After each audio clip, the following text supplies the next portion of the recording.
that. Now, when we set up this agreement with you guys at D4H, we got our package. We have so many licenses, and we wanted to give everyone and their grandma, their dog, everyone licenses, but we only had so many licenses. So one of the neat things that we did or utilized is when we went to the incident situation and you start putting this information in, this is the basic components or pieces of the actual incident that is important to make decisions, to make notifications, to write press releases from, and so forth.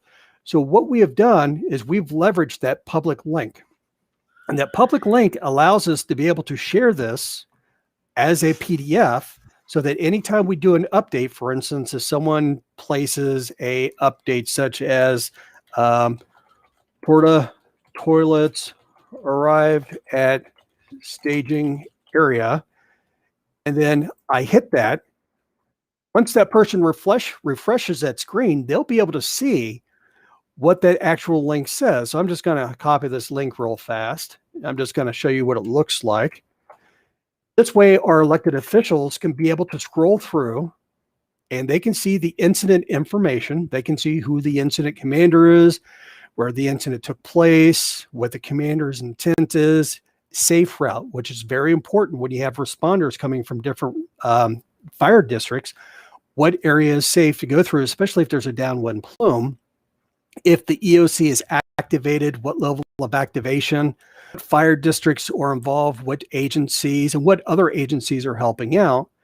We can see what the current EOC operations are, and we can see which one of those ESF positions are filled out, as well as additional partners that we have in there.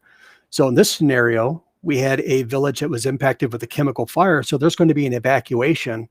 And we had to have Red Cross in there. We know people have pets and stuff. And of course, you know, I like pets better than I like most people. So I need to make sure we're taking care of the pets. And we have this information on there so that people can be able to see and make decisions. And they can see, okay, estimated population impact, 307 people. How many different households? So now for planning purposes for our shelters, we know what we're going to plan for. Now, in our counties, because we're rural, we're going to find that most people have relatives in the county and we'll go to those people to stay with them and support them. And they will go to a shelter. But still, we want to make sure that we put that information up there so we can track that. We have how many people we've currently evacuated. Go ahead. This form we're looking at, just because I know some people are listening to this on audio only on our podcast. What you've done here is you've taken your incident situation report and you've created a shared link to it from within the software, and then you can give that URL to anybody. It's a shared but secret URL, and anybody can open this on their smartphone, on their tablet, on their laptop, and they can see a live view of the incident sitrep if they've permission to do so, and they can see, like you're scrolling through here, all of the log updates as chronological log as you went. Now, unfortunately, it doesn't allow you to share mapping. So what we'll do is we'll just do a snapshot, it's a nice export it, and just post it up there. And then as long as the person is hitting refresh, they're able to see the most up-to-date information, and everyone is seeing the same information the same way. So hopefully we're all operating within a common site picture. So that's common operating picture. Talk to me about mapping and then shared mapping. What would be useful? It's being able to share a link to your map in the same way, select the layers.